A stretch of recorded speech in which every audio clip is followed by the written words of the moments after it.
আজকে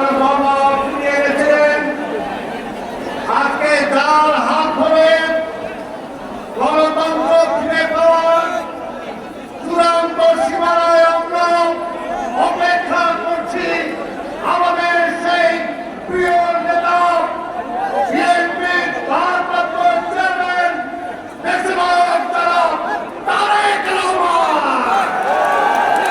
আজকের সভার সভাপতি বিজ্ঞান প্রফেসর আলোকের সভাপতি রয়েছেন। নেতা বক্তব্য দেবেন, আমি কোনো বক্তব্য দিতে চাই না,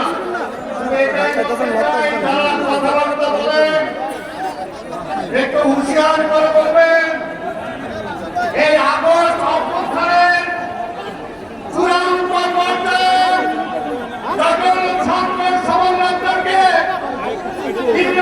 গ্রেপ্তার করা হয়েছিল, তখন আমাদের নেতা এই তারেক রহমান জাতির কাছে নির্দেশ দিয়েছিলেন যেখানে যা কিছু আছে সবাই তার মধ্য দিয়েই কিন্তু আন্দোলন চূড়ান্ত পর্যায়ে পৌঁছেছে। তাই আজকে বলতে চাই, একটা কথাই বলবো, হাসিনা বলতো উন্নয়ন আগে গণতন্ত্র পরে। আজকেও যেমনি সেই কথা বলে হাসিনা গণতন্ত্রকে খেয়ে ফেলছিল। এখনো যেন আবার একই নতুন স্লোগান তুলে মানুষের ভোট কেউ খেয়ে না ফেলে, সেদিকে সজাগ হবে। তাই ভাই আমার আজকে এই অবস্থায় শুধু এটাই বলতে চাই, আওয়ামী লীগের মন্ত্রী এমপি মানে চোর এবং ভোট টাকা, তাদেরকে গ্রেপ্তার করার কোন তদন্ত দরকার নাই, তাদেরকে গ্রেপ্তার করতে হবে। আরেকটা কথা বলবো, ৭৫ সালে 15ই আগস্ট ঘটার পরে আবার কিন্তু প্রতিবিপ্লব ঘটেছিল ৩রা নভেম্বর।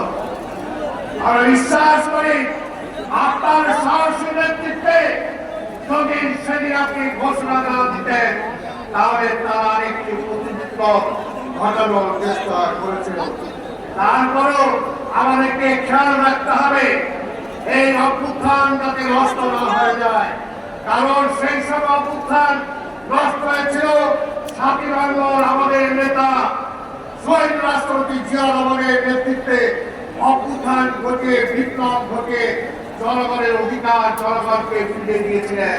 তাই আজকে আমাদের নেতা দেশনায়ক তারেক রহমানের নেতৃত্বে অবশ্যই যে পর্যন্ত ভোটের অধিকার আমরা ফিরে না পাবো, সেই পর্যন্ত আমাদেরকে রাজপথে থাকতে হবে, সংগ্রাম করতে হবে। আর একটা কথা না বললেই না, ভুয়াটা বলা দরকার নেই। একটু কি বলে ভুয়া,